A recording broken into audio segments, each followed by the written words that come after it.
Assalamualaikum warahmatullahi wabarakatuh. Selamat pagi anak-anakku, apa kabar? Video pembelajaran kali ini IPS kelas 7 membahas tentang kehidupan manusia pada masa praaksara. Untuk pembahasan ini, anak-anakku bisa belajar mandiri secara mandiri di rumah. Untuk buku paketnya di bab 4 ya, IPS kelas 7. Baik, langsung saja untuk praaksara di sini berasal dari dua kata.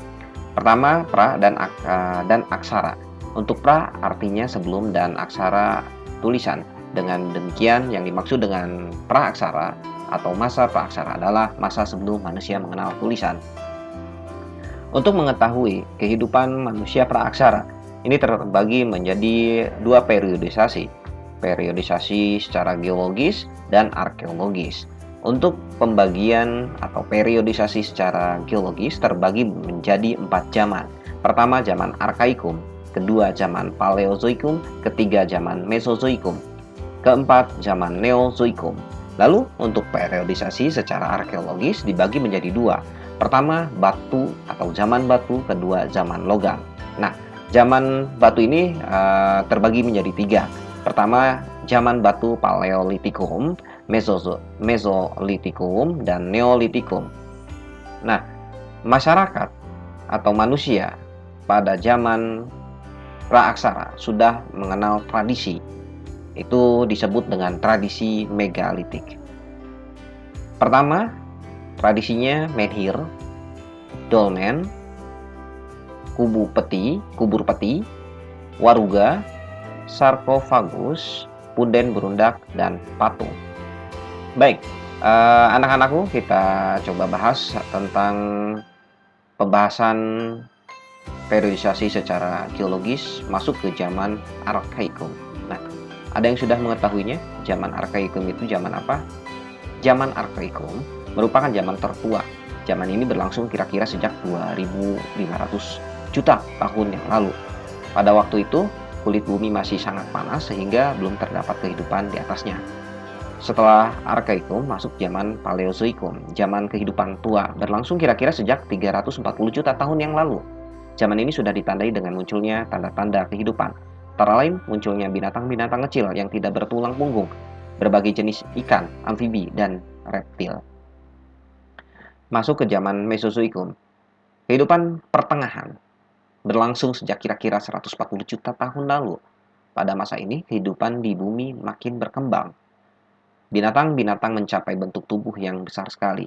Kita mengenalnya sebagai dinosaurus. Di samping itu juga mulai muncul berbagai jenis burung. Zaman Mesozoikum disebut pula dengan zaman reptil, karena pada zaman ini jenis binatang reptil yang paling banyak ditemukan. Lalu zaman Neozoikum, zaman kehidupan baru berlangsung sejak kira-kira 60 juta tahun yang lalu. Zaman ini dibagi menjadi dua, zaman tertier dan zaman kuarter. Zaman tertier ini bisa ditandai dengan jenis-jenis reptil besar mulai punah dan bumi umumnya dikuasai oleh hewan-hewan besar yang menyusui. Contohnya apa? Contohnya jenis gajah purba. Lalu zaman kuarter. Ini zaman berlangsung sejak kira-kira 3 juta tahun yang lalu.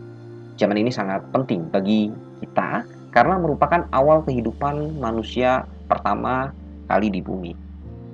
Nah, zaman batu. Zaman batu adalah zaman ketika sebagian besar perkakas penunjang kehidupan manusia terbuat dari batu. Lalu kita lihat zaman batu Paleolitikum. Ya, Paleolitikum ini diambil dari dua kata. Paleo artinya tua, litos yang artinya batu.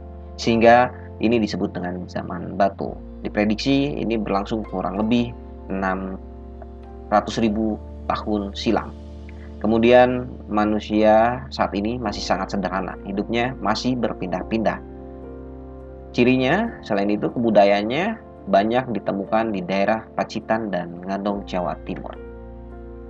Masuk zaman pertengahan atau Mesolitikum. Mesolitikum berasal kata dari meso yang artinya tengah dan litos yang artinya batu. Sehingga zaman ini dapat disebut dengan zaman batu tengah.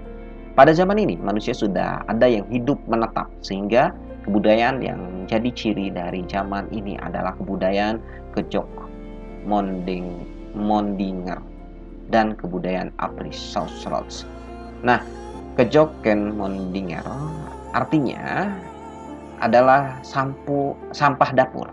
Nah, sampah dapur ini sampah atau gundukan atau gunungan yang rata-rata itu bekas kerang atau ditemukan dengan kerang. Nah, dalam tumpukan sampah dapur ini ternyata terdapat peninggalan, yaitu berupa kampak genggam seperti itu. Namanya kampak genggam Paleolitikum. Abri-Saus-Roch artinya abris tinggal, saus dalam, roch itu gua. Maksudnya adalah gua-gua yang dijadikan tempat tinggal manusia purba. Fungsinya untuk apa? Berlindung dari cuaca dan binatang buas.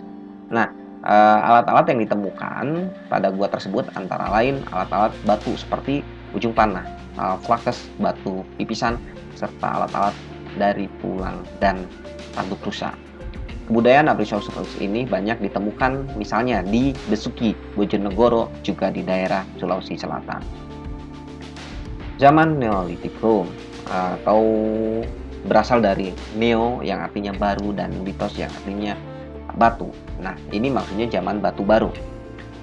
Zaman ini telah terjadi perubahan mendasar pada kehidupan masyarakat praksara. Mereka mulai hidup, menetap, dan mampu menghasilkan bahan makanan sendiri melalui kegiatan bercocok tanam. Hasil kebudayaan yang terkenal dari zaman ini adalah kampak persergi dan kampak lonjong. Baik, demikian untuk pembahasan IPS kelas 7 ini. Untuk pengertian tradisi megalitik, menhir, dolmen, lalu kubur peti, dan sebagainya sampai dengan patung, itu anak-anakku bisa melihat atau membaca, mempelajari secara mandiri ya di buku paketnya. Demikian untuk pembahasan kali ini, kurang lebihnya Bapak mohon maaf. Akhir kata, wassalamualaikum warahmatullahi wabarakatuh.